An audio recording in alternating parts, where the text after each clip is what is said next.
Good afternoon, everyone. We're just going to give it a moment to let the waiting room clear. Please make sure you mute it as you enter. And for those presenting, please make sure your audio and visuals are working.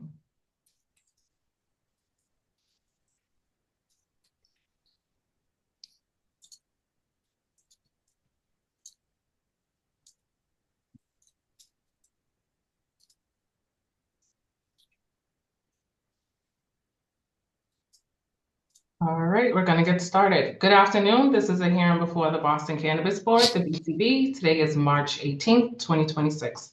Today's hearing is being conducted pursuant to temporary amendments to the open meeting law. This is what allows us to meet virtually. This hearing is being recorded and will be posted to the City of Boston's website. Before I review some procedural matters, I will introduce Chairwoman Kathleen Joyce. Good afternoon. My name is Kathleen Joyce, Chair of the Boston Cannabis Board. Today I'm pleased to be joined by Commissioner John Smith, Commissioner Sonal Gandhi, Commissioner Jack Henslaw, and I think that's it, right? Thank you, Chairwoman Joyce. My name is Jasmine Nguyen, and I am the Boston Cannabis Board Manager. We are also joined by Luke Santos, who is our Cannabis Licensing Specialist. I will begin by calling each item in the order they appear on the agenda. We have one amendment to an already approved license and one new license application. Each amendment will have 5 minutes to present to the BCB, and the new license will have 10 minutes, followed by questions and comments from the board members. We will then take public testimony, beginning with elected officials or their representatives, followed by the general public. Quick housekeeping matter, item number 2, Stones Throw LLC, doing business as Firebrand Cannabis, will be rescheduled to another hearing date. I'll repeat that again. Item number 2, Stones Throw LLC, doing business as Firebrand Cannabis, will be rescheduled to another hearing date. If you wish to testify, please sign up via the link that we put in the chat. If you already signed up to testify, you do not have to do it again. Additionally, you may use the chat function to request to testify as well. Please wait until the matter in which you would like to speak about is called. Do not use the chat to give testimony. It will not be considered. Please state your full name, address, and affiliation, if any, when providing testimony. Testimony will be limited to 2 minutes, at which time you will be muted. Additional testimony may be submitted in writing to cannabisboard@boston.gov. The record will be kept open until Monday, March 23rd at 5 p.m. The BCB does not give any more weight to spoken testimony than it does written testimony. We will begin with the first matter. The licensee is Berkshire Roots, Inc., doing business as Berkshire Roots. The license premise is 253 Meridian Street in East Boston. This is a co-located marijuana retailer and medical license. They commenced operations in July of 2020. The initial operating hours were 9 a.m. to 7 p.m. Monday through Saturday, and 11 a.m. to 6 p.m. on Sunday. The current operating hours are 10 a.m. to 9 p.m. Monday through Saturday, and 10 a.m. to 6 p.m. on Sunday, which was approved on March 9th, 2022 by the BCB. Their proposed hours of operation are 9 a.m. to 9 p.m. Monday through Saturday and 9 a.m. to 6 p.m. on Sunday.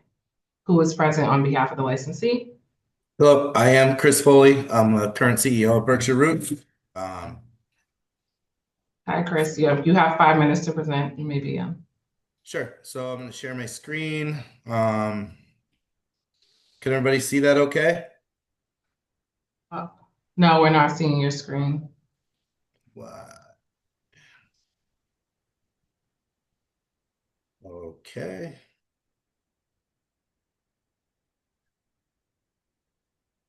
Can you see it now? No. Okay. I'm not sure what's going on there. Hold on, I can share your presentation if it's easier. There it is. There it goes. Okay. All right. Sorry about that. Took a minute to There it goes. get on the screen. So we're Berkshire Roots, 253 Meridian Street, East Boston, Mass. As was mentioned, licensed cannabis retailer, serving both medical and recreational patients, community focused and compliance oriented. Our proposal is to adjust our hours to have a little bit of an earlier opening time on Monday through Saturday with no change to Sunday. Closing hours would remain the same. This is our current unchanged hours. What we're requesting, as I just mentioned, new hours are Monday through Saturday, 9 a.m. to 9 p.m. Reasons that we're requesting this: better access for medical patients, allow patients reliable access to care before work appointments, daily responsibilities. Earlier opening creates a calmer, more accommodating environment that prioritizes their needs. Help customers with early work schedules shop at a time that fits their day, and help spread out customer traffic throughout that time. For community impact, there's no later nights, no increase in noise or loitering, and security and staffing would remain the same. Our commitment: continued compliance with the CCC and BCB regulations, ongoing communication with the community, and address any concerns promptly. So, again, we appreciate the community and consideration and welcome any questions or feedback. Thank you, Chris. We will move to questions and comments from the board members, beginning with Chairwoman Joyce. Thanks. Thank you for giving us an opportunity to ask questions like this. I'm concerned about the impacts on the neighborhood with this change of hours. I remember the last time you were before us for a change of hours, there were concerns about traffic and congestion. I think I actually went out to the site. I know you were initially approved before there was the Boston Cannabis Board. So for those of us that now sit in this position, can you please tell us in more detail about your conversations with the community back then, again in 2022 when you had your hours changed for the first time, and most recently, because those are the concerns I have about it's a very congested area, about how opening up earlier is going to impact commutes and traffic and Sure. concerns in I general. can't necessarily speak on conversations in 2022 as my involvement was, I didn't have any involvement at that time. I know our initial change of hours was to open later, and we changed the hours from the initial 9 a.m. to, I believe it was 7 p.m. to 10 to 9. So initially we were approved for the 9 a.m. opening time, but adjusted that in favor of a later closing time, if that makes sense.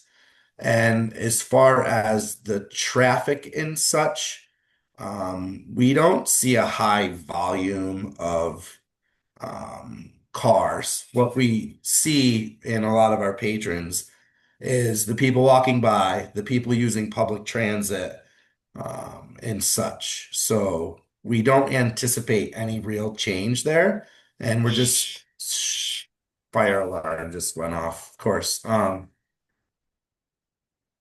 So we don't really anticipate any change to our traffic currently, other than spreading out our current business over the course of one extra hour.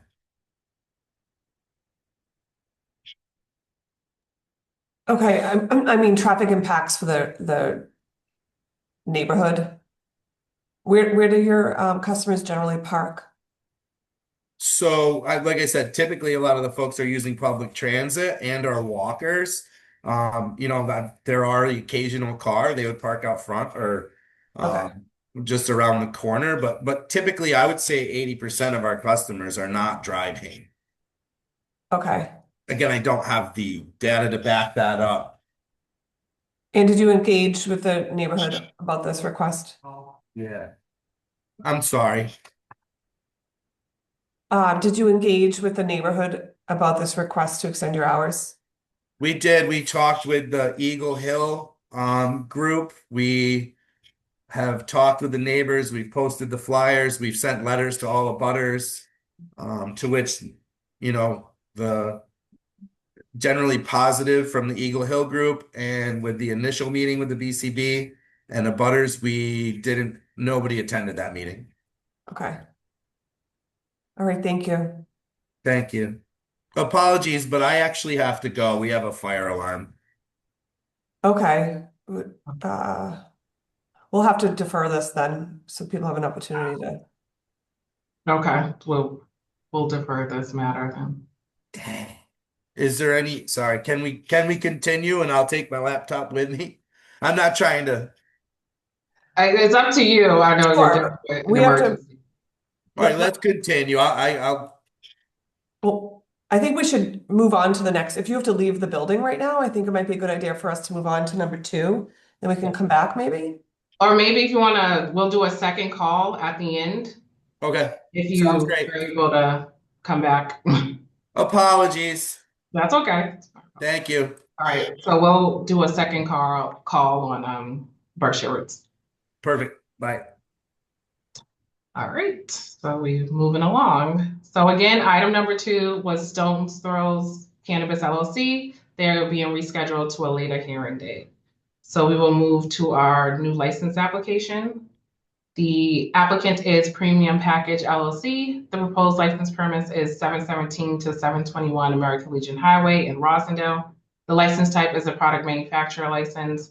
The proposed hours of operation are 9 a.m. to 9 p.m., 7 days a week. This is an equity applicant. They filed the application on August 15th, 2025. They held their community meeting on January 8th, 2026. There is a buffer zone conflict with another cannabis establishment. And before we begin with the presentation, I will have Akila Armstrong, who is the Cannabis Equity Program Manager for OEOI, to read the equity certification into the record. Thank you, Jasmine, and good afternoon to everyone. Our office was able to certify Premium Package LLC as an equity applicant through the documentation submitted by the applicant, Jamal Renee. Mr. Renee is the co-owner and 51% beneficial interest holder of Premium Package, meeting the 51% ownership interest threshold set forth in the ordinance. Mr. Renee meets the following criteria. 1, a person who has resided in an area of disproportionate impact as defined by the Cannabis Control Commission for at least 5 of the last 10 years. Mr. Renee submitted a residential lease and utility bills establishing Boston residency from 2023 to present day. And then the geocoder address search tool confirms that the address provided by Mr. Renee is located within Census Tract 917, which has been designated as an area of disproportionate impact per CCC guidelines. Additionally, Mr. Renee submitted W-2s and credit card statements establishing residency in Randolph from 2021 and 2022. The city of Randolph has also been designated as an area of disproportionate impact per CCC guidelines. Number 2, he's a person who has been certified by the CCC as an economic empowerment or social equity participant and is a resident of Boston for at least one of the last 3 years. Mr. Renee has been certified by the CCC as a social equity participant since May of 2024 and has, as stated earlier, Mr. Renee has provided his utility bills establishing his Boston residency for one of the last 3 years. And number 3, a person who is of Black, African American, Hispanic, Latino, Asian, or Indigenous descent. And Mr. Renee self-identifies as Black and has provided his driver's license. Are there any questions of the certification? Seeing none, thank you, Akila. Thank you. All right. Who is present on behalf of the applicant? Hello. Hi, everybody. Thank you to the BCB board. Thank you, Akila and Jasmine.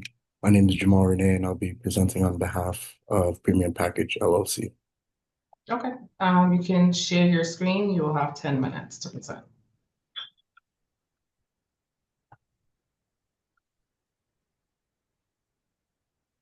Hello, can everybody see my screen? Yes. Okay. Hi, everybody. As I said before, my name is Jamal Renee, speaking on behalf of Premium Package LLC, 100% equity-owned business, looking to operate a licensed cannabis manufacturing at 717 to 721 American Legion Highway in Rosendale, Massachusetts. A little bit more about Premium Package LLC. Our goal is to manufacture edibles, extracts, as well as other cannabis goods. We are 100% local owned with strong Boston ties. My co-owner, Sia Samoras, is from Mattapan, about a mile from where we're looking to establish our business. And in all honesty, we're committed to hiring Boston residents, specifically those from areas of disproportionate impact, as well as equity-owned and equity-certified businesses and individuals. Through this, we understand that there is a buffer conflict with 717, 721 American Legion Highway, which is City Farm Silver Therapeutics. However, my business partner, Sia Samora, has had a long-standing relationship with Silver Therapeutics, and this past October, Silver went through removing the manufacturing provision in their HCA to allow us to enter into and utilize their facility for product manufacturing.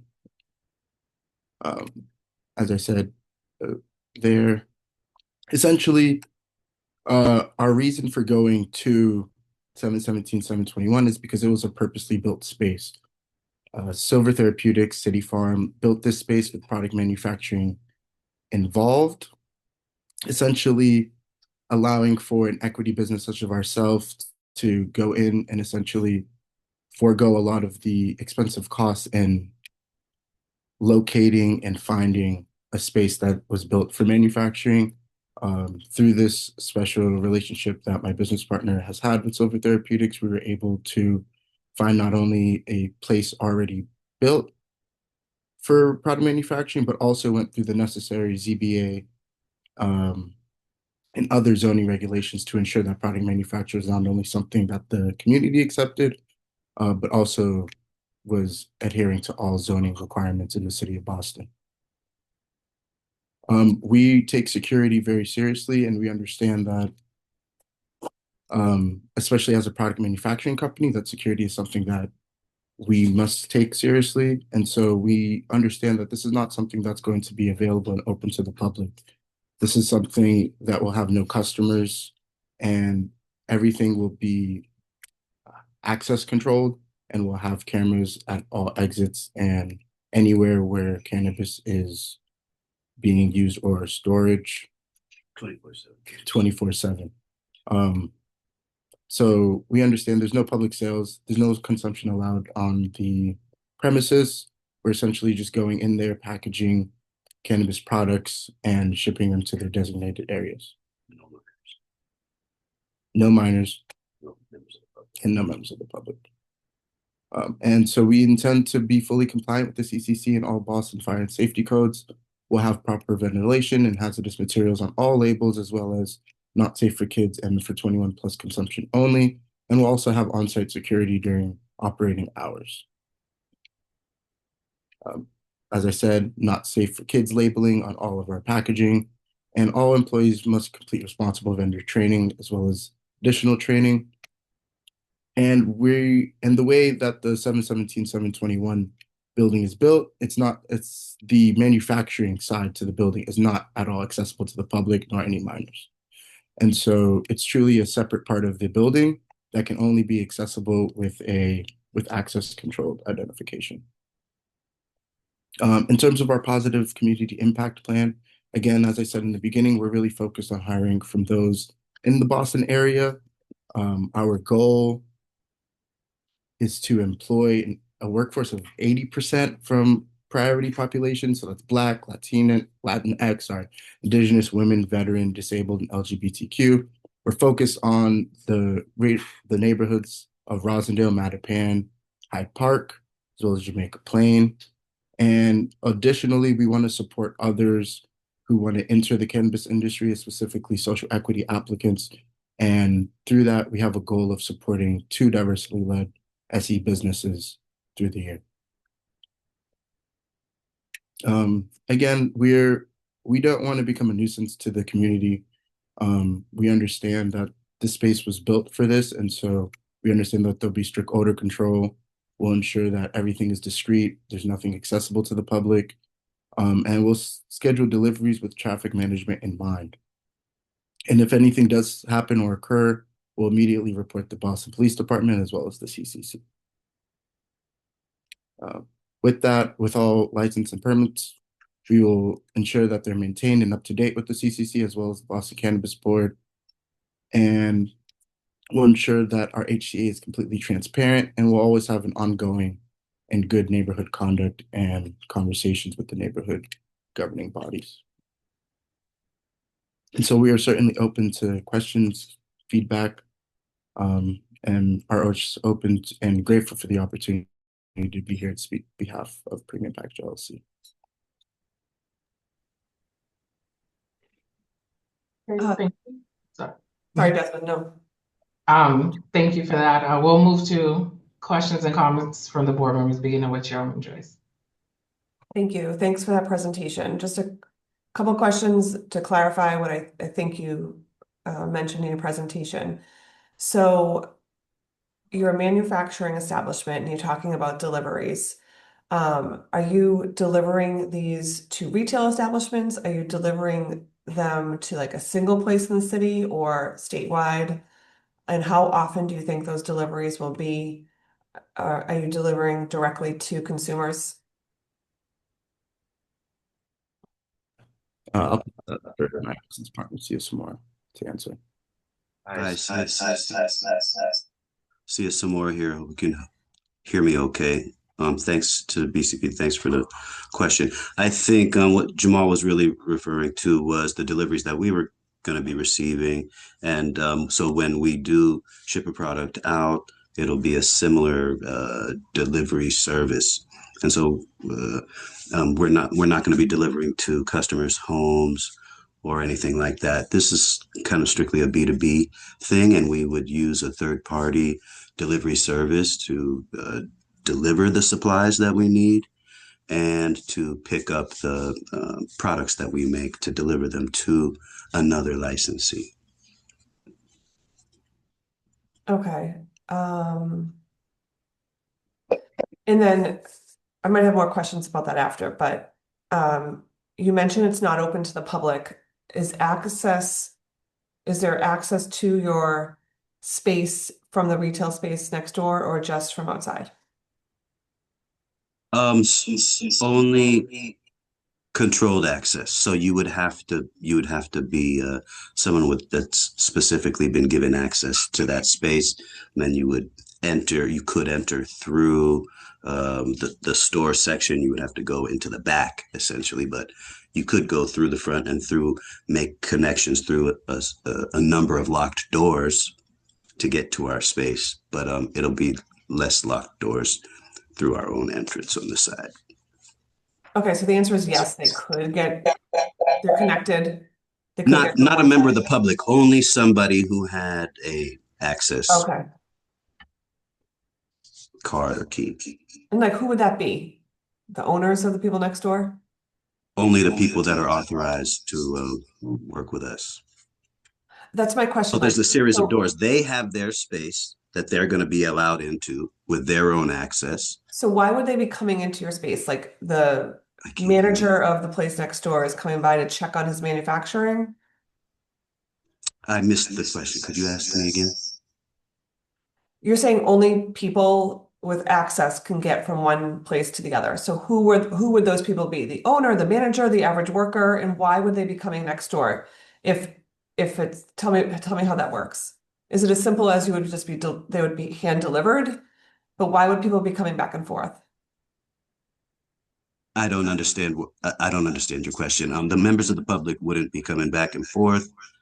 I'm just talking about access to the controlled manufacturing space in the back. Okay, so why would someone from the retail place, employee or not? I'm saying I'm talking about the physical structure of the space. Okay, If the owners or the employees of the licensed manufacturer wanted to come in through the one side of the building, it's possible.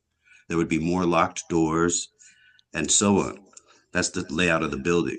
We have our own entrance on the side, which would be locked, of course, and would still only allow people from the manufacturing license, authorized thing, owners, managers, employees to enter that space. okay, and tell me a little bit about what exactly you are manufacturing. Cannabis products, pre-rolls, different types of pre-rolls, other packages of flour, and then cartridges and potentially different forms of edibles. Okay. But right now, it's just the stuff you mentioned at the beginning. Before potentially edibles. I mean, like, We're really just looking at pre-rolls right now. sure, So if we okay. can I'm get just through trying to all get an this idea of- licensing and all, we're really I'm trying just to get an looking at idea some of what is being initial products. manufactured on site. What your plan is right now. I'm sorry. Could you ask me again? I couldn't hear it. because we have two microphones. I'm just trying to. Okay, pretty straightforward question. What are you planning on manufacturing on site? Cannabis pre-rolls. Okay, that's it for now. That's it for now. Okay, thank you. Those are all my questions. Thank Thanks. you. Commissioner Gandhi, do you have any questions?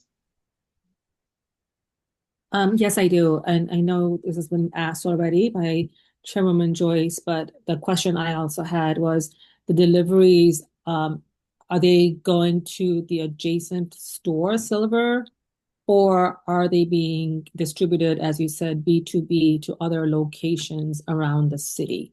So that's question one, and I'll pause for if you have a response to that now, or you want to,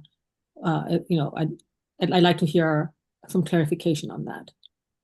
Yeah, so as a licensed manufacturer, our understanding is that we can make products for any licensed retailer and sell them to any licensed retailer in the city or outside of the city. And so we plan to operate like a licensed manufacturer. And there's a process for moving products and selling products from a manufacturer to a retailer.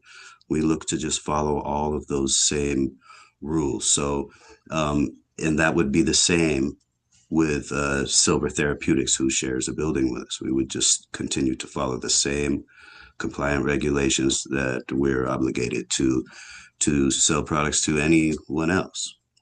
And we hope to be able to make products for a wide range of retailers in the city. We haven't secured all those contracts yet. It's super helpful. Thank you. And do you have all the infrastructure required, parking spaces, security, etc., that would come as part of the B2B deliveries of products? Yes, I believe so. Okay. And then a clarifying question on the facility itself. It looks like it's, and correct me if I'm wrong, I'm just looking at the floor plan right now. It's one building and you're sharing the manufacturing that was in Silverleaf is now being moved out into this space. Is that correct? And is it a shared building? Is it one building sharing a wall? Yes, so it's one building, and originally, I believe Silver Therapeutics was going to conduct all of these licensed activities with under the same roof, and they were approved to do so as well. And so they chose not to do manufacturing for whatever reason, and allowed us to take over the space to do manufacturing in the same space. But I don't think it's never been built out or used as a manufacturing license before. It was just approved. What happens to the space that Silver Therapeutics was going to use for this purpose, that it's no longer going to be used for this purpose? For manufacturing, we're going to be using it. If they have other space for other license activity, I don't know. Okay. And then the other question I had is, was this space, has it already been fit out for these purposes? So this still requires like some interior construction to complete the space. Okay.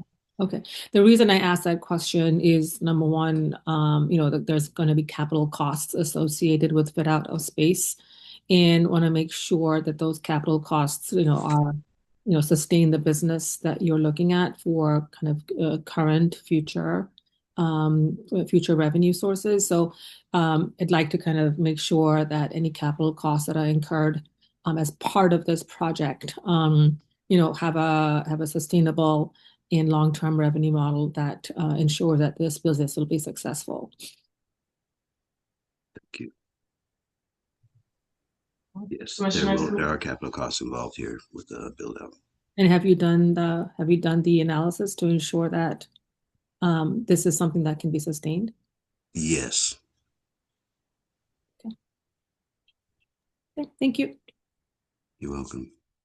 Commissioner Smith, do you have any questions? Thank you, Jasmine. How are you, sir? Just want to get a little bit more specific on your employment plan. Boston Res, how many people are you thinking of employing? At this time, we expect to hire less than 5 people. So, we're not hiring a whole lot.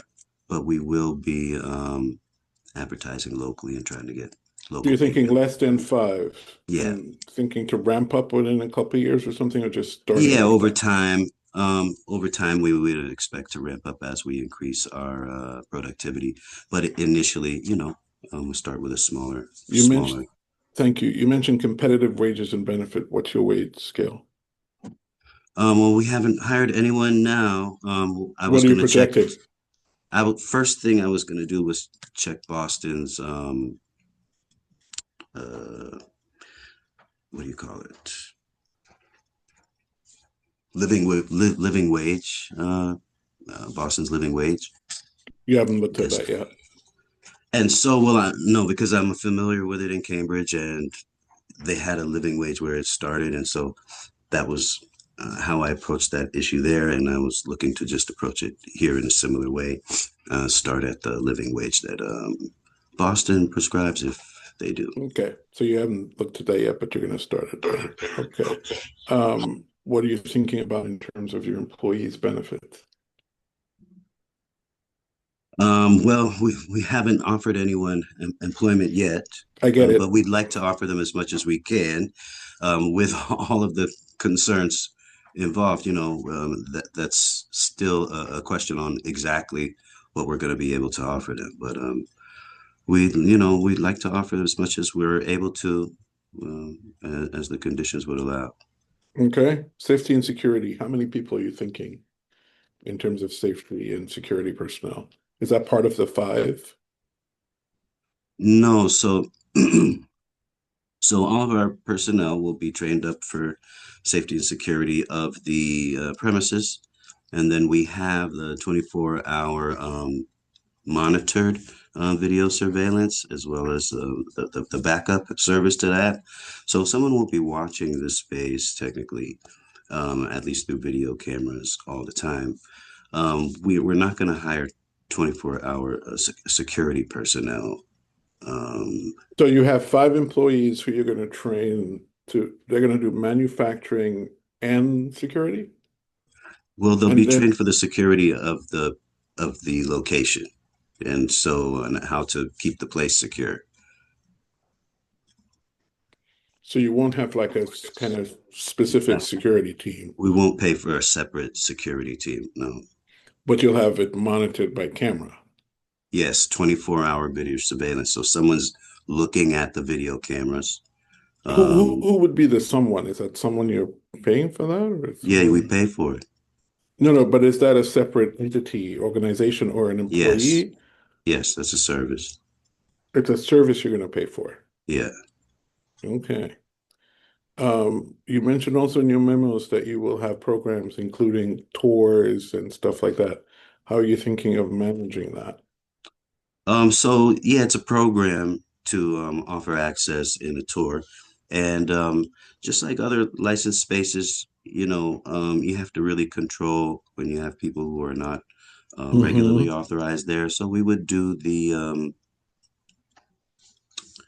sign them in a guest log and give them guest ID for the time that they're there if we're bringing them through some of these controlled spaces.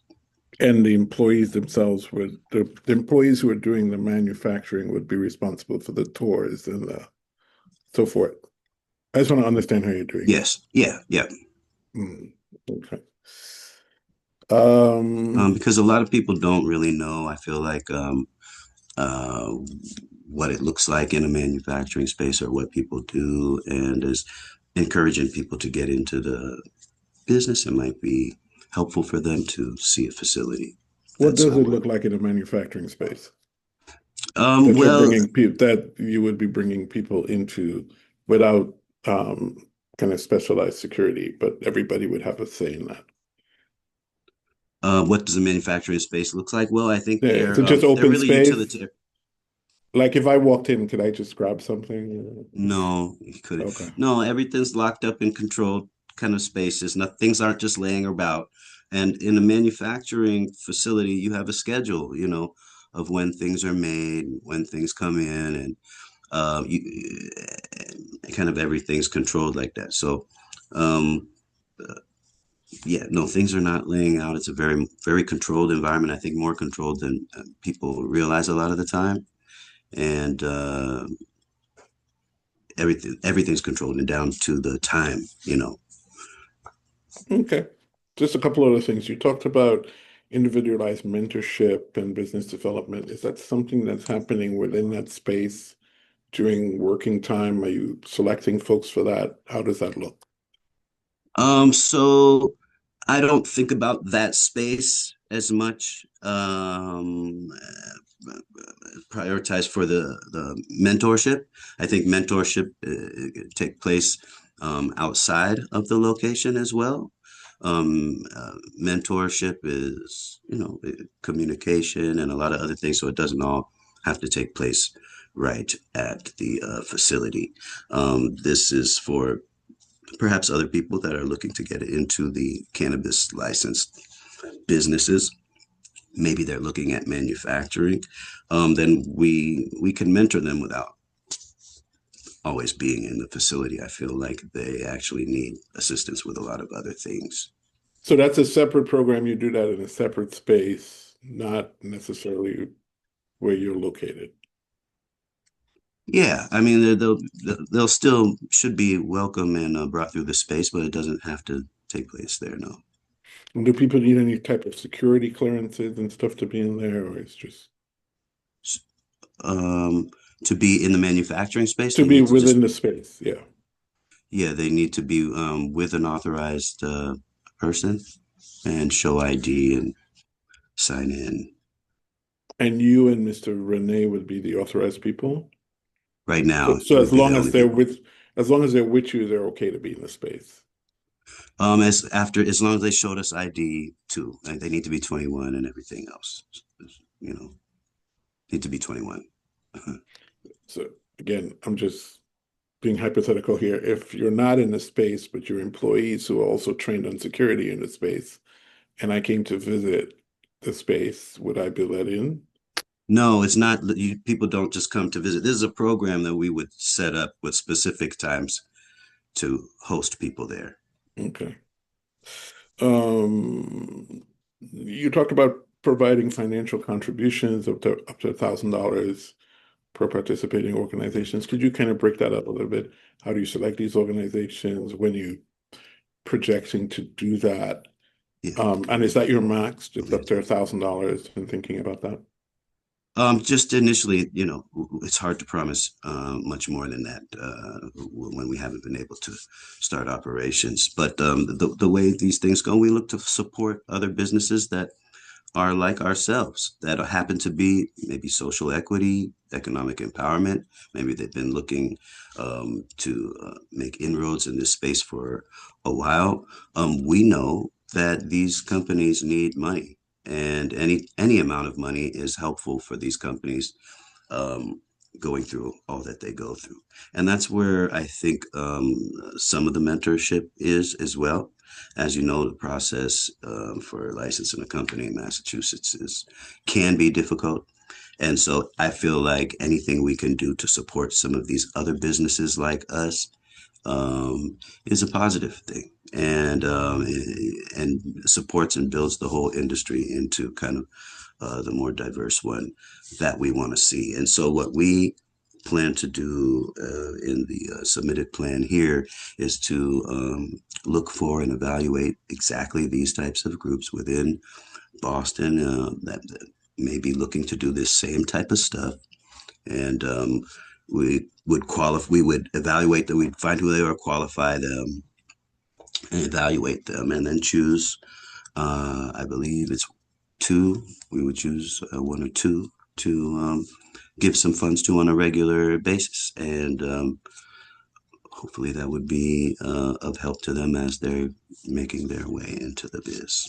Okay, so it wouldn't be a community benefit in the sense that you would be giving money to, for instance, nonprofit organizations and so forth for programs and activities. It would be to help start up businesses and ongoing support to those businesses. Yes, that's what I'm Yes. hearing. So it's Yes, so there's nonprofit is well, there's nonprofits too, but in this case we're talking about social equity and economic empowerment businesses. And yes, so that's what it would look like. So it'd be a business to business almost transaction where you're helping folks. Support, yeah. And we look at a nonprofit kind of the same. We would have to evaluate any nonprofit in the same kind of way, make sure that our values align, and we would have to seek a written agreement. Understood. But in this particular iteration of the plan, you're talking about giving to for-profit social equity businesses, Absolutely. not a community benefit Yeah, these are within the community. These are within the community. within the Hyde Park community, nothing outside. Boston. All of Boston. Yeah. Okay. Thank you, sir. Thank you, Jasmine. Yeah. You're welcome. Thanks. Commissioner Kinsler? Thank you, Jasmine. Is there any direct like business relationship between you guys and Silver Therapeutics? I know you mentioned that there was like some like personal connections that go back a while, but like it's two completely separate businesses. Absolutely. Two separate businesses, and the only arrangement we have is for the lease agreement right now. Okay. And so like because it would technically be a buffer variance, but they're not using the space anymore. Is there anything other than the lease that you provided that indicates that like they're basically like waiving any buffer rights or they don't have any issue with this, or is the lease the only document that you have? No, I believe they went before the ZBA in Boston and Okay. actually requested for their allowance of manufacturing license at this location to be removed from the host community agreement so that us specifically could come into this space and do the same thing. Okay. And so you mentioned you plan on starting with around 5 employees. What would the like full-time, part-time split be? Would it be 5 full-time employees to start? Even 5 employees is a lot at this moment. We would work up to that, and we would probably start with more like one or two. And we're building these businesses, as you know, these are not guaranteed money. So, we wouldn't get ahead of ourselves and hire more people than we have a need to.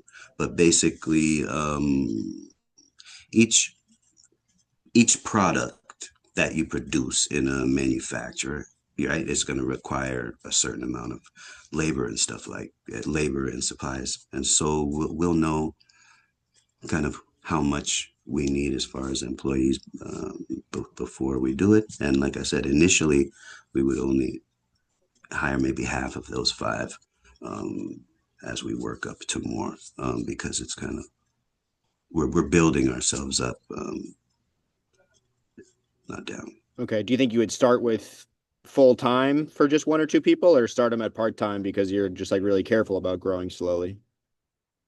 We're open to both. You want to answer that, Jamal? Yeah, I'm open to both. Okay. And what sort of machinery would you have inside the facility? Is it something where you'd have like a grinding machine and a pre-roll packing machine, or is it something that you're planning on having people do by hand? No. So yeah, we would. There's some industry standard like pre-roll and flower packaging machinery, if you want to call it machinery. It's not very big. It does require some hand stuff, but it's basically they're machines, they're tools to make these things, and they're pretty standard. We would use those. And so would you plan on having the product be delivered to you as like, full intact flour and you kind of grind it yourself in the machines and pack it in, or would you have it delivered pre-grinded? So both. I think there's opportunities for both. But yeah, we would like to have the ability to grind flour as part of our process. But there's also a lot of opportunity to purchase pre-ground material as well. And so what is the like ventilation and air filtration system that's in the facility already look like? Is it something that was set up by Silver Therapeutics and so you're able to utilize that, or is it something that you're going to have to like beef up a little bit more to handle this? That's it. The second one. I mean, the space is just there, but it's from what it looks like, it was never used for this purpose yet. So we still have to come in and bring those things up to operational code if we want to do that. And so yeah, we would have to build that stuff. Okay. Do you have a sense of like what that process looks like yet, or is it you're just kind of taking it one step at a time, and that'll be one of the next things you do to make sure it's fitted out for it? We've already spoke to some contractors and we've gotten some quotes on some of this stuff. I think we know what it looks like to get where we're trying to go. And then we know what successive kind of growth after that looks like. And that's why we don't start with a lot of employees or a lot of machinery. We kind of start relatively small. Okay. And do you plan on having like masks or respirators or something to that effect available to your employees while they're working in the space? Yeah, so we're very aware of the health concerns about manufacturing cannabis in this state. We're also aware of the history with particulates and so on. So we would take that extremely serious if we were, like you're suggesting, grinding flour, dry, powdered kind of material. Very aware of the dangers of that, and so that's kind of the thing. It's our job to build a safe space to do these things, and we look forward to it. Okay. And then what's your like recruitment plan? Like how do you plan on spreading awareness and the job postings to make sure that it gets out to people and you can attract good candidates? So we have a list of local kind of media outlets that we've identified as serving the populations we're trying to target. And so that's kind of where we start is with some of these media organizations, whether they're papers or uh, like online media things, videos, audio, and different types of stuff, radio, podcasts, these different type of things to target the employees that we want. And so then the ones that we want are the diverse local ones. Okay. And then there's space in the building you have already for like, proper like bathrooms, changing rooms and break rooms and stuff like that?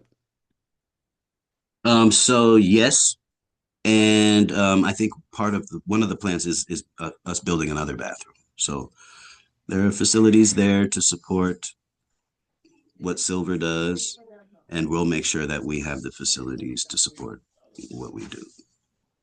There's Okay. already bathrooms there, multiple bathrooms.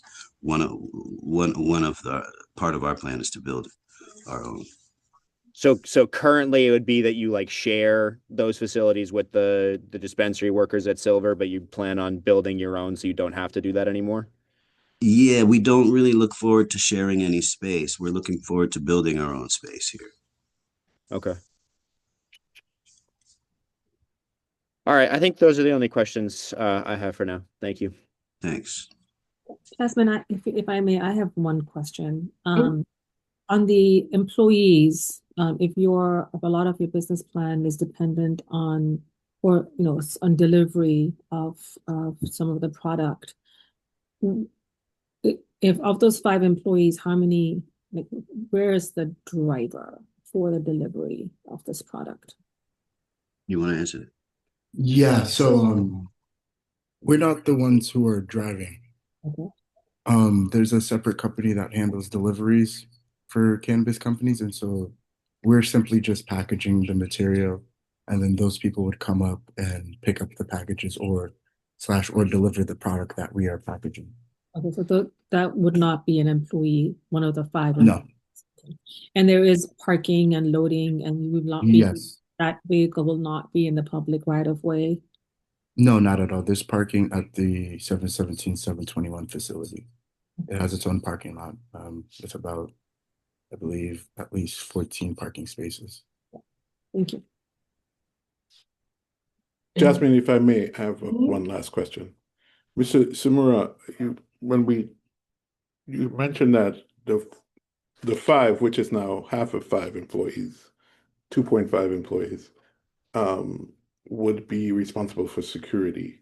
In the memos that you submitted to us, just sort of looking back, it says the premium package will employ trained security staff to monitor the facility during operational hours and respond to any security residents. But then you mentioned to me that you're not hiring any trained security. So I just want to, it feels a little dissonant. So I just want to ask you that.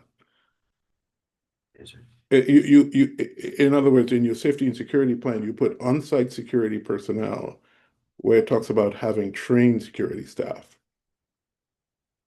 So the facility will be controlled access, meaning only registered agents and escorted visitors will be permitted entry, and that you'd have a designated community liaison there. So then so you originally told me 5, and then now we're saying not 5 to Commissioner Kensley. So I'm a little bit confused how that works. So if you could just kind of flesh that out for me, I'd appreciate it. Yeah, well, I mean, yes. So we look to kind of scale up and not to get too big for the work that we have initially. So that's the explanation for um, the low employee numbers and how we Understood. plan to do that.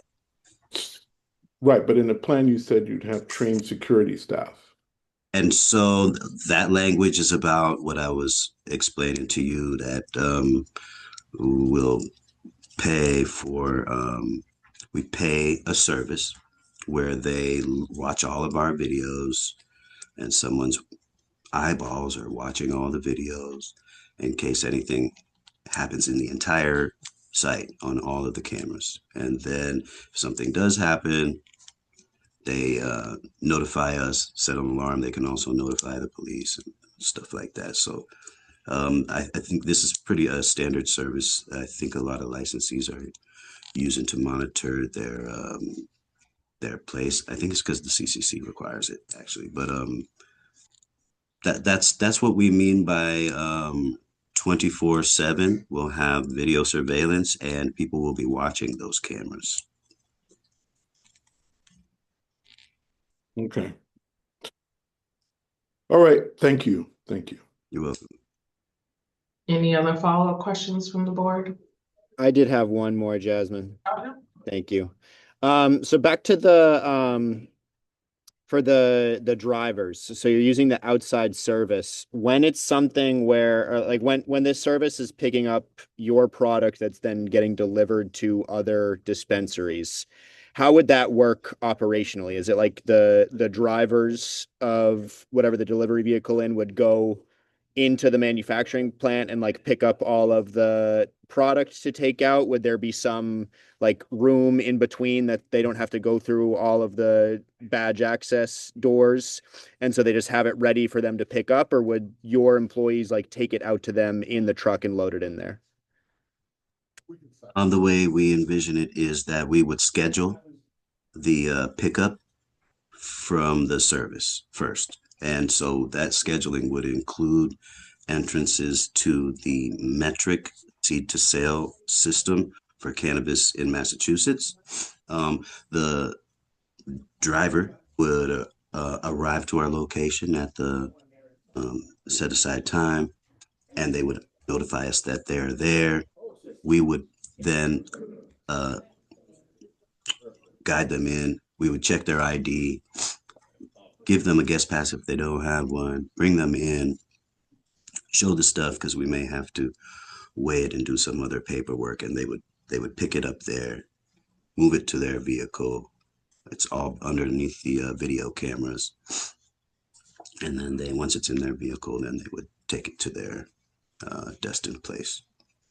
Okay. And so if like a driver showed up and they hadn't arranged to pick up ahead of time, then you would know something's wrong and you could just deny them picking up access or something. Yeah, no, these are scheduled pickups from the company, and Yeah, no, it wouldn't work, just people showing up like that or anything like that. These are very well scheduled, and even we shouldn't be transferring cannabis unless it's been entered into the state system anyway. So they wouldn't even leave their location unless they were prepared to do these and compliantly. Okay, thank you. Any additional questions from the board? All right, seeing none, we will move to public testimony, beginning with elected officials or their representatives.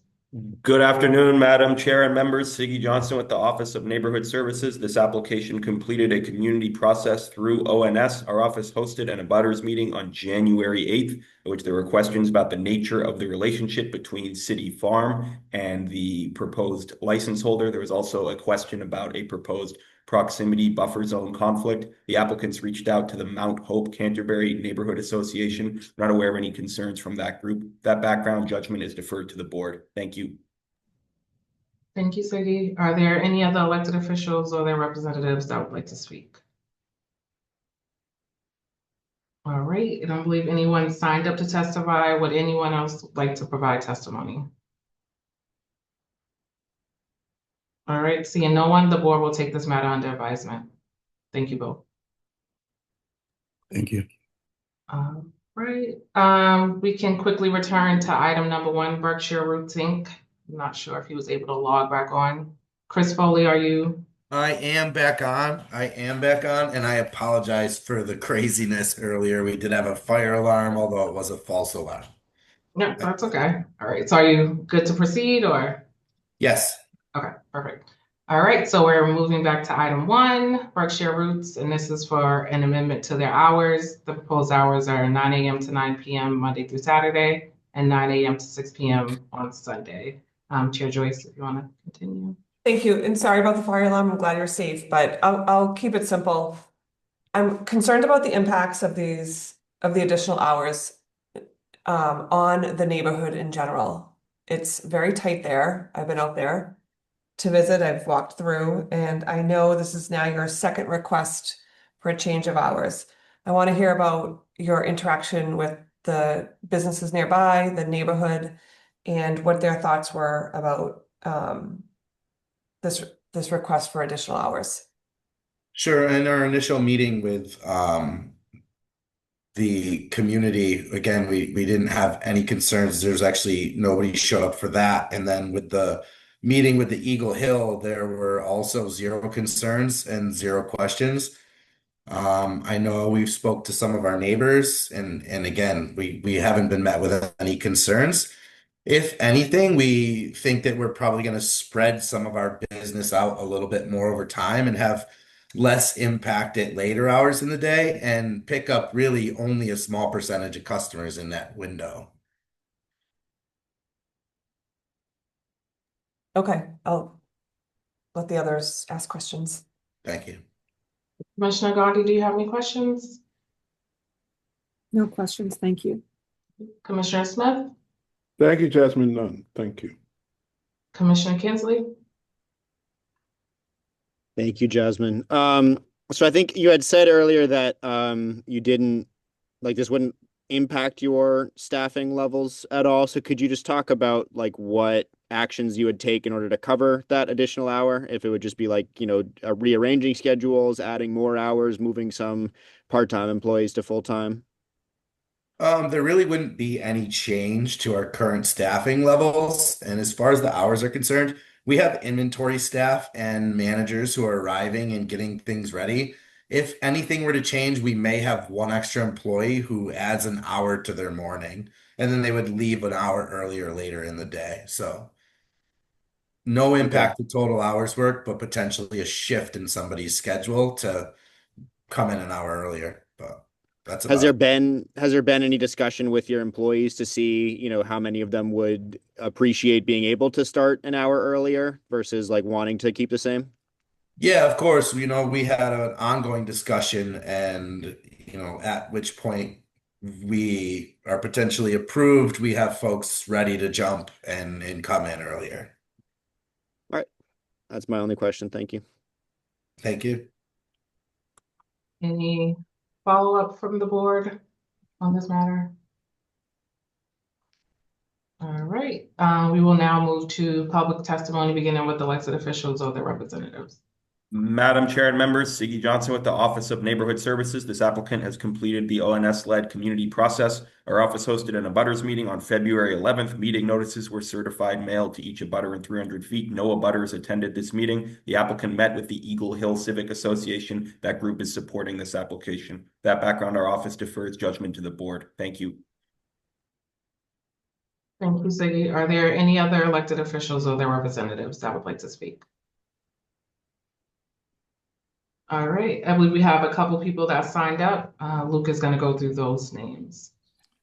Yep, and just a reminder, if you can keep it to 2 minutes and state your name, address, and just name and address. First, we have Nick Anger.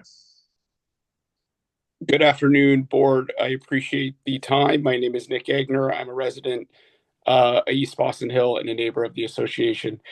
I do believe neighbors did submit letters to the abutters meeting, which I understand are received at the same level of importance as attending the meeting. So I do want to note that I believe there were messages sent regarding the abutters. I'm here to express my concern about the proposal for two major reasons. One is first about traffic and parking. As the commissioner stated, it is a very congested area, and it seems unclear if Chris and the team truly understand how much is foot traffic versus car traffic.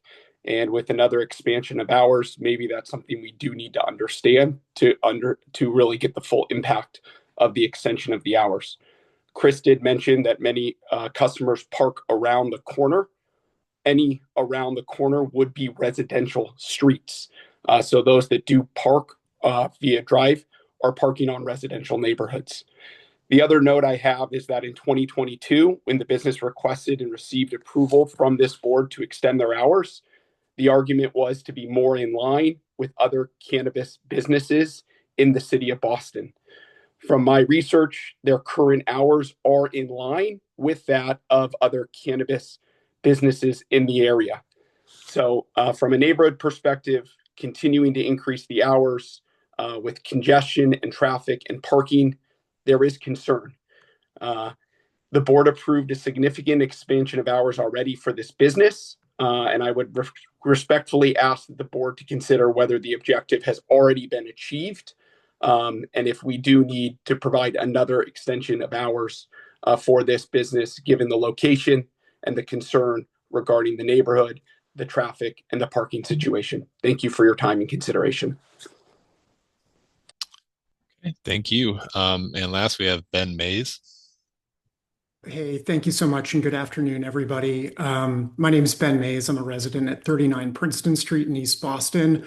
I guess technically I'm not an abutter because I didn't receive a notice, but I guess I'm an abutter adjacent. We must fall right outside because we weren't noticed. I just want to say that, I'm not a NIMBY by any means. I actually used to work in the cannabis industry. I'm not opposed to cannabis by any means, but I do have significant concerns with Berkshire Root's proposal.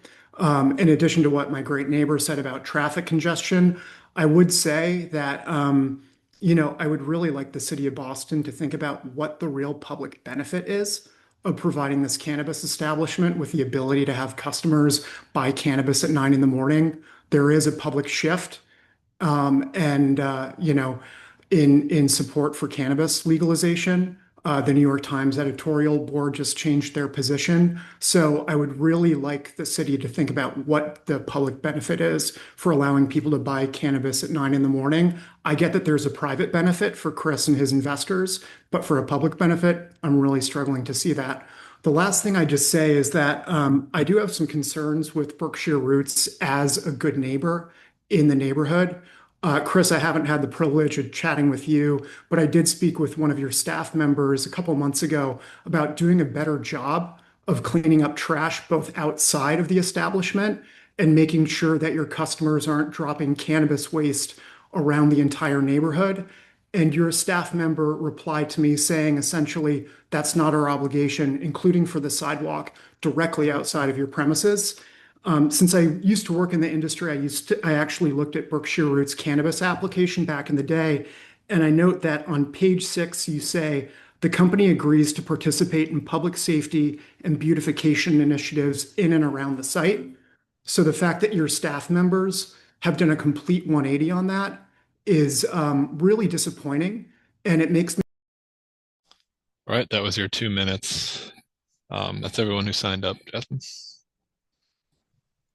Thank you. Ben, you can submit, I think you submitted something in writing already, but cannabisboard@boston.gov if you want to add any additional comments. Is there anyone else that would like to speak on this matter? All right, seeing no one, the board will take this matter under advisement. Thank you, Chris. Thank you. Great. We are now going to move to our discussion of our 2026 retail cannabis saturation analysis. Just quickly, by way of background, at a hearing in November 2022, the board voted to commission a retail cannabis saturation study focused on the downtown Boston area. That study, authored by Community Lead Solutions LLC, along with Bo Whitney, who is Chief Economics of Whitney Economics, was accepted by the board in March of 2023. At the board's May 28th, 2025 voting hearing, the board voted to commission an updated saturation study, broader in scope to include the entire city of Boston. Through a competitive procurement process, Community Led Solutions LLC, in partnership with Bo Whitney, once again engaged to conduct an updated analysis. The first draft of the updated study was received on November 24th, 2025, and the final draft was received on February 20th, 2026. We are joined by Therese Fitzgerald and Bo Whitney. They will give a brief, broad overview of the study, and then the board will ask any questions that they have. Just confirming, Bo Whitney and Therese, I see you both on the screen. Thank you for joining us. If you both just want to introduce yourself and then just give us an overview of the study, and then the board will ask questions after. Hi, I'm Therese Fitzgerald. I'm the CEO and founder of Community Led Solutions. And I'm Bo Whitney, the Chief Economist at Whitney Economics. Well, do you want to give the overview? Yeah, sure. So we were commissioned to take a look at the saturation and the impact that potential saturation would have on the community. We did an analysis, an in-depth analysis associated with this, looking at each zip code in the Boston area. We chose zip codes because there's more standardized data in relation to population and wages and employment and commuter traffic and all sorts of items like that. So we based our analysis on a proprietary model called the threshold of economic viability. And what we do with that is we take a look at a lot of the expenses associated with running a cannabis business, retail business, such things as labor, product acquisition costs, rent, taxes, debt service, and registration fees, banking accounts, and the like. And we sum that all up to see how much it would take to be viable and sustainable as a retailer. And then we looked at the average revenue per licensee, and then tried to determine whether or not that average revenue was above or below that threshold of economic viability. In addition to that, each neighborhood or each zip code has a different level of cost in their cost structure. And so we took a look at that. We looked at the number of licenses associated with it, and then determined how many licenses that area could sustain, and then whether or not there was more licenses than could be sustained or less licenses. Our initial analysis looked only at the population of the residents within those zip codes, but it was rightly pointed out that there's a lot of commuter traffic that comes into the Boston area. And so we looked at those commuter traffic patterns by volume and then adjusted how many businesses were required to sustain not only the local demand, but the commuter demand as well. What our findings said was that initially we thought that there was just about enough licenses already issued in order to to avoid saturation. But once we looked at the commuter traffic, we determined that there's actually more businesses that could be sustained as a result of that increase in demand. We also looked at tourist demand, by the way. And so we're here just to, we provided the summary. We wanted to see if there were any questions about the analysis that we could answer. If we can't answer them now, then of course we'll answer them as quickly as we can after this meeting. Thank you, Bo. Torres, anything you wanted to add, or that covered it? I think he covered it. If there are any other thoughts that people have around, how we could use data like this to really help folks who are, not only have opened up dispensaries, but also are thinking about opening them. We're really interested in helping with the equity piece around technical assistance and things like that.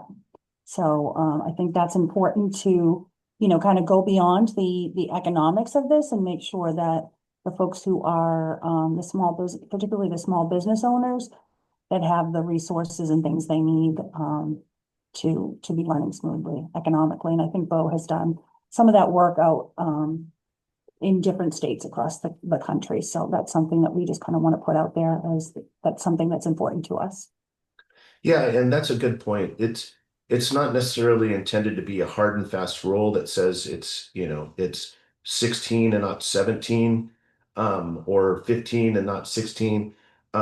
What we're trying to convey is that each business is different here. Each business has a different cost structure, but if things are getting close, then it opens up questions to be asked of not only by the regulators, but by the retailer and operators themselves. And I think that this would be a good educational tool, and we're happy to train personnel on the development of this process and the like. But it's a good educational tool for those that want to apply for a license so that they can understand just how much it costs in order to run the business on a sustainable basis. Thank you both. We'll start with Chair Joyce if you have any questions. I do. My questions aren't like necessarily in a particular order, so I might jump back in after some of the other commissioners have questions, but am I correct that the TEV, which I was hoping you could explain to us a little bit more, is primarily an economic metric, estimating market demand and revenue potential? Yes, it not only looks at it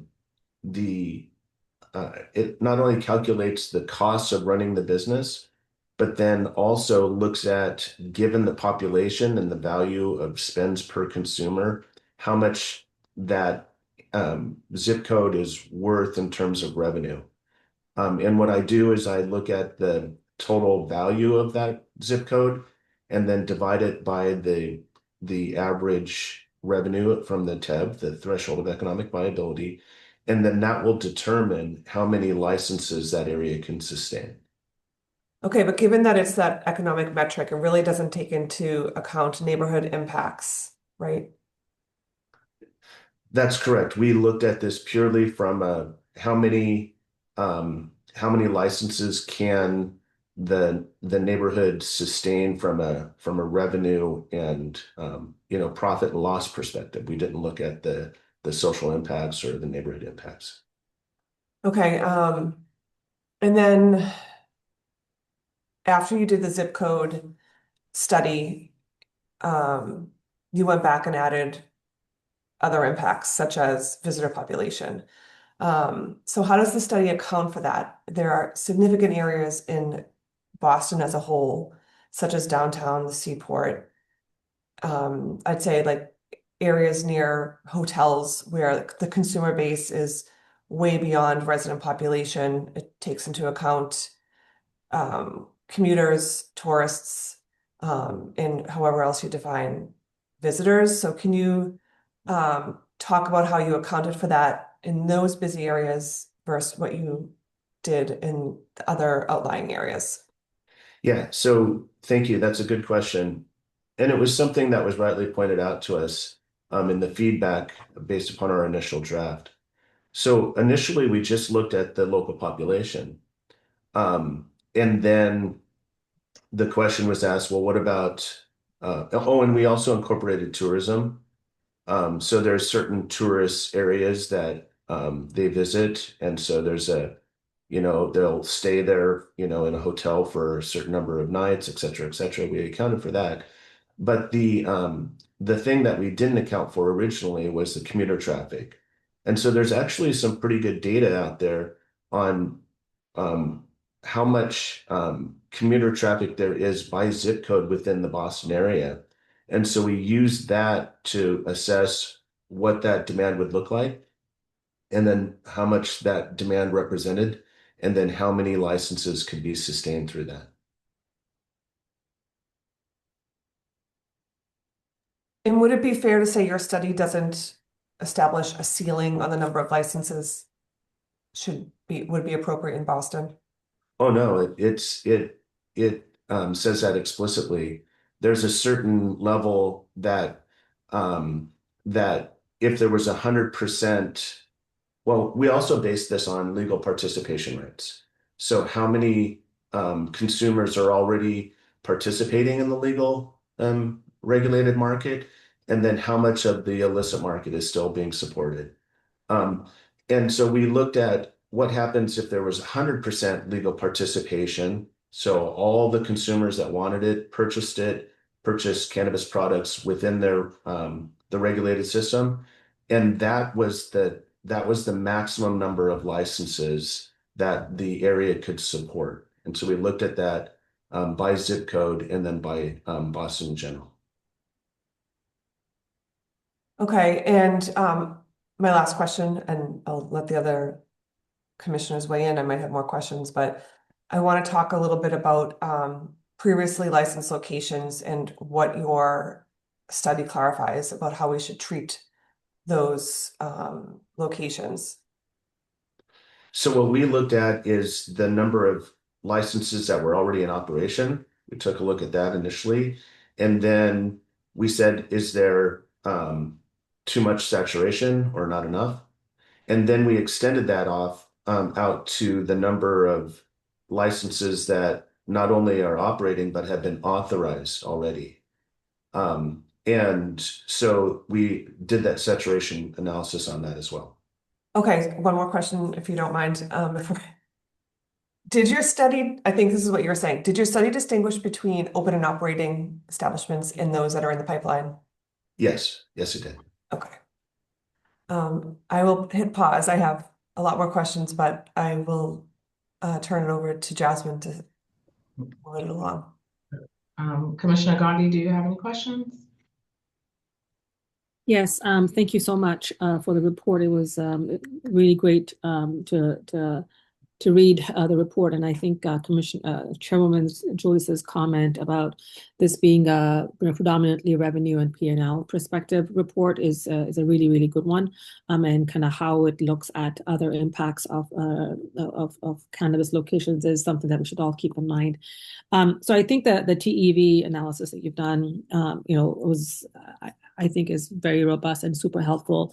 So one of the themes of the questions I've been asking a lot of folks who've appeared in front of our commission or our board is how do you ensure that the business that they're applying for, if it's a new license or amendment to a location or hours of operation, is this actually going to help keep a sustainable business? And so I think the numbers you've kind of shared in the report, Boston is an expensive place to do business, and the TEV is something that I think everyone should be taking into account when they're looking at opening up a business here.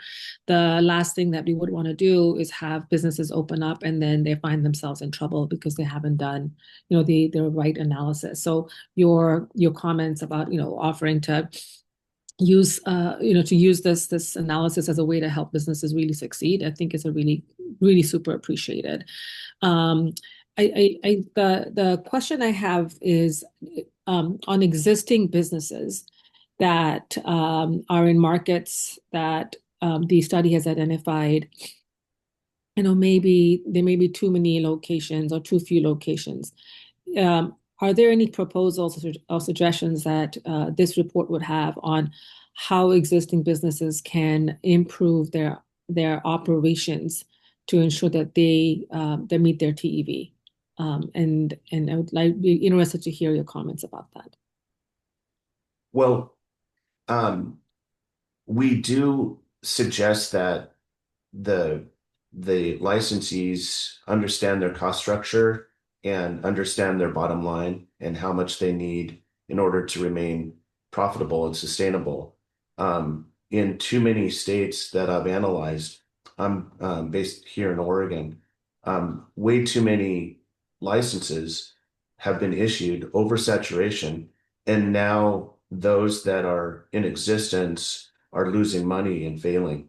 And so the intention of the threshold of economic viability model is to make sure that they don't get in that position, because if we're looking at a social equity applicant, they're already going to have challenges just getting into business from a financial perspective, getting finances arranged and like. And so the last thing that we would want is to set them up for failure. I think in terms of how can they look at how can existing businesses understand their models better and understand their operations and improve them? I think where this is beneficial is that they can look at the number of or the costs of each little segment associated with it from a product acquisition perspective, a federal taxation, which is a large cost, labor, which those are the three biggest costs for a retailer, but then also their rent and their licensing fees and their costs, their debt support, debt service. They can look at that and compare themselves relative to the model and see where they can look to reduce costs in order to improve their margins. And so that's one benefit that this model can have, this tool can have for existing operators. And one thing to note is that a lot of times where these operators get into problems is with the high cost of capital. And so if their debt structure is out of line with what they can sustainably support, then they can ask questions even before taking on those loans. And that's really, really critical. The other thing is that this is intended on being refreshed on a fairly regular basis, at least annually, because what's occurring right now in the United States is that there's pricing compression. And so when there's pricing compression, the average revenue per licensee is getting less and less and less. And so the last thing that we want is to have that approach this threshold of viability when a previous 2 years or 3-year analysis prior would show that they're okay. And so it's important that they keep in mind this pricing compression, because when there's an increase in labor, when there's an increase in debt service due to risk, and there's reduced pricing, then there's a margin squeeze there, and that puts the businesses in economic distress. It's super helpful. Thank you. Couldn't agree with you more. The other question I have is on the influx of commuters, the 180,000 commuters daily. Was that an average over the year, over the calendar year? Just kind of want to understand the seasonal impact of those numbers, and kind of how that was carried through the calendar. Yeah, we didn't adjust for seasonality on the commuter traffic. And that's something that we can take a further look at. Um, but what we did is we did annualize that, because this is really basically 5 days worth of traffic. And so that doesn't mean that there's going to be 7 days worth of demand. And so we tried to annualize that so that we could make sure that we were talking, apples to apples, consumer to consumer, in this analysis and not overstate the demand. We actually took a pretty conservative approach to calculating the demand. But like I said, this is a living model, and so we're constantly looking at the various factors that go into this. Yeah, the reason I asked that question is, some of these businesses a few months here or there, a few bad months might make a really, really big difference in the winters that we have in Boston. And, I'd like to kind of see if there's any impact whatsoever. I appreciate that you took a conservative view on the number of commuters, but I think, it would be interesting to see if there's any impact outside of that conservative approach that kind of makes or breaks a business that cannot rely on a kind of annualized numbers. So that might be interesting, but I do want to kind of see if that makes a difference or not. There was some discussions that we had about following up with surveys to existing operators, and looking at other impacts associated with this.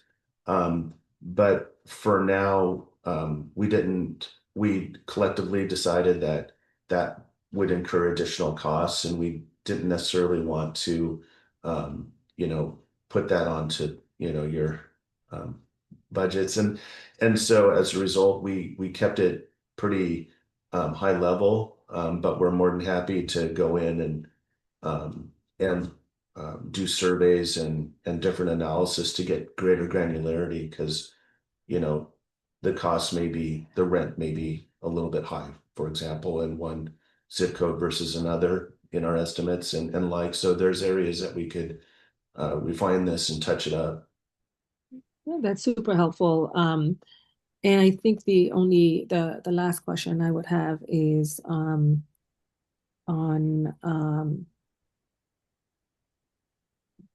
no, actually I don't have any more questions at this time.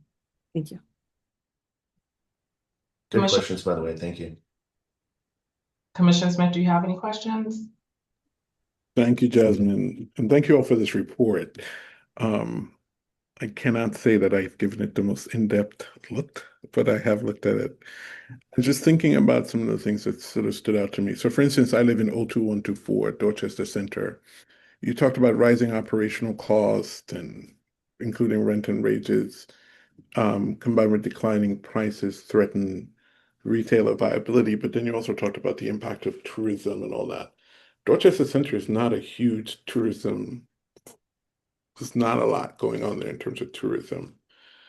How are we thinking about that in a sense? That would have an impact. So is that something we should think about and think about pausing new licenses there? What would be your recommendations? I'm just looking up at our model. That's where that's where I live as well. Yeah, Dorchester Center. Yeah, so we looked at the commuter traffic and how many people are employed in that area versus how many residents versus how many and you're right. So we've accounted for that commuter traffic, because if there's not a whole lot, then there wouldn't be a whole lot of influence on the overall model. It's really in the areas like the downtown or near Fenway or what have you, where there's a lot of additional tourism and traffic. So we've for the most part accounted for it in your neighborhood. Mhm. What do you think the impact, and not that you measured this, but just thinking about the work you've done, social consumption will be? Well, I think that there's, from my experience, I think that's the next wave of areas for reform. Because cannabis is very much a social drug. And so people want to use it socially, but they don't have any place to do so.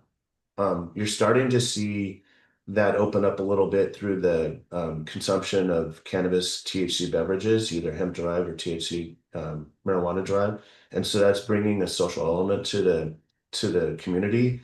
But there's an opportunity here for social consumption. Whitney Economics has just partnered with Applegarth Intelligence. Brian Applegarth is the principal there. And what we're looking at is the experience economy and then making recommendations on canna tourism, wellness tourism, and just experiential economics in general. And so this is an area of future study for sure. Now, I've done a lot of speaking and analysis of the European market and the African market, South American market, et cetera. And it seems like the social element of cannabis in Europe, especially in Spain and in Netherlands, is pretty famous for it.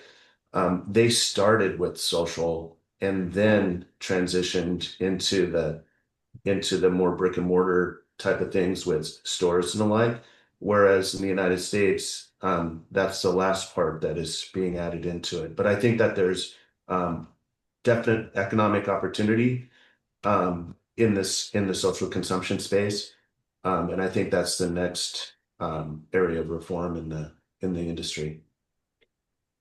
So much so that I'm setting up an entire division for just this at Whitney Economics. I appreciate your feedback. Thanks.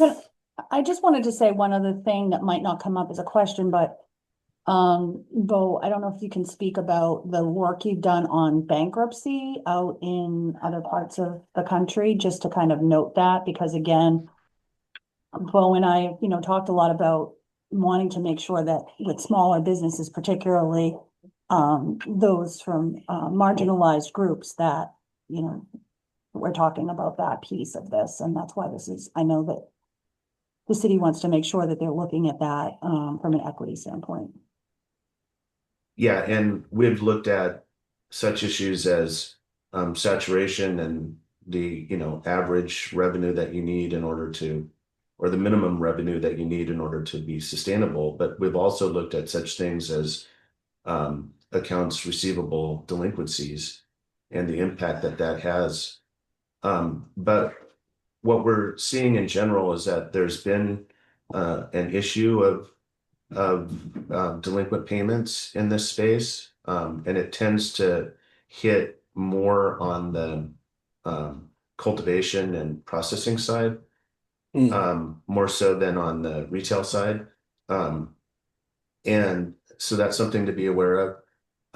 And then also with this saturation, that really sets up for business failure, sets up the industry for business. And to put this in perspective, in 2024, if I recall correctly, there were roughly 7,500 businesses or licenses nationally that were reduced.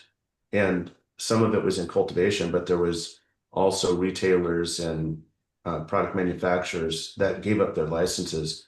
And this had a huge impact. I think it was $6.7 billion in lost personal wealth. And so this is why I'm so passionate about this, is because if you set people up for failure in this environment, given the federal illegality, then you don't have bankruptcy protection and you don't have an opportunity to get a bridge loan due to finance issues. And so when you lose your business in this industry, then you have to have a personal guarantee to get a loan. And so you may not only lose your business, but your house or your farm or what have you. So saturation is something that we take very, very seriously and try to provide the best data that we can to different regulators around the country. Thank you so much. Thank you. Commissioner Kinsley, do you have any questions? Yeah, thank you, Jasmine. So I want to thank you for the study. I thought it was very helpful, kind of really had a lot of good information there. I was definitely struck by just the impact that considering more of the like weekday commuter but as potential customer base really kind of changed the way some of the potential like limits were calculated. But I did notice that even if you look into specific neighborhoods and you have, fewer that seem like they're at their cap and a lot more that seem to have significant room when you factor in the commuter base, the overall recommendation of the paper was still that there should be maybe just like a potential pause or just a lot more care given to any new licenses issued. So I was wondering if you could talk about that a little bit more, if it's just kind of like being extra conservative as you had discussed, and just kind of like what space would there be to allow more of those licenses in some of these targeted neighborhoods, and would it have any like spillover effects in neighborhoods kind of close to it that might not be impacted by the commuter traffic as much? Yeah, that's a great question. We made our recommendations in such a way that we said, this is a model. It's by no means perfect, but it's reasonable, and it is intended to serve as a basis to ask questions to your licensees and to your applicants. And so if you interview your potential licensee and say, have you considered this? Or did you realize that that you need a certain amount of revenue in order to sustain your business, then it can get them thinking about what it takes and how to achieve that level of revenue. So for example, if there's an area that has a high level of commuter traffic or a high level of tourism, you could say, hey, what is your strategy for capturing that demand rather than just the local demand? It's questions like that that can really help support the businesses themselves and avoid the costly mistake of going out of business or getting too far out over their skis economically. Did that answer your question? Oh, the spillover effect also. We've done prior to this analysis, we did a Whitney Economics teamed up with Leafly in order to do what we called an opt-in, opt-out report. And basically, we analyzed commuter traffic and consumer behavior. And so consumers will travel a certain radius in order to acquire cannabis products, just as long as that distance is not too far. It's like 30 minutes to 45 minutes. Now, that may not necessarily impact commuter traffic because they're going to be there during the week and they're going to make their purchases in that area. But it does impact the spillover effect. So if, say, for example, there's a high concentration of retailers in one zip code, that may not necessarily impact other neighborhoods adjacent to that because of the time it takes to go from one neighborhood to the next to the next. And so we did consider that, but that's another one of those questions that, that we can help address, in the future if we're required to. Okay. And so do you like in some of those like specific targeted ones, is it like you're not necessarily taking a firm position on whether it could actually sustain the amount of licenses like indicated in the charts, and it might just be something that kind of depends on some other factors that we have to consider as well? No, it's if if the numbers of licenses conveyed is below the threshold, below those limits, then they can be sustained. So we're confident about that. It's just once you start getting closer and closer and closer to that level of viability, that revenue threshold, then that's where you have to start asking questions, to your licensees, to your applicants, saying, hey, this is it. Whereas before it might have been a good margin business, things are getting tighter either due to increased demand or pricing compression. And so have you thought this through and understand the nature of your business even before going into business or consummating the license acquisition? So the saturation numbers in the chart are kind of based on the TEV being sort of fixed, but then as there are more in there and as the prices continue to fall kind of statewide, then that'll impact the TEV. So that might even change the number of dispensaries that could be sustained in each individual neighborhood. No, the TEV would be pretty fixed. It's really dependent upon labor costs and product acquisition costs and the like. It's more the average revenue that. So if you have 4 licenses and the average revenue, or whatever, it's $1 million market and that's 250,000 each, right? If that starts getting too close to that threshold, then that's when you have to start asking questions. But the threshold of economic viability should remain pretty consistent over time. We're proposing that it be adjusted on an annual basis to take into consideration labor inflation, rental inflation, perhaps interest rates if they're going up or going down, stuff like that, right? So the real basic elements of how much it costs to run a business. All right. I think that's all I have for now, but thank you very much for conducting this. Yeah, of course. Any additional questions from the board? No? All right. Thank you both for conducting the study. We really appreciate it. Yeah, and this isn't a one-off. I mean, if you have any further follow-up questions or anything, feel free to reach out to us. We're happy to support. If there's something that you think about tomorrow when you're having a cup of coffee or something in the morning, then just let us know. We're here to support you guys. Yeah, we really believe in the equity mission, and we know it's a very unique situation where you have very large companies and then the smaller companies, and we have had conversations with each other about some kind of a checklist or something that people can think about when they start opening these businesses, especially if they don't have a business background and things like that. So those are the kind of things we're thinking about on our end, but feel free to contact us. Even though it says the final report. And I think the one other thing I would say sort of in the future is I know it's hard when you put out, these requests for proposals and things like that, but,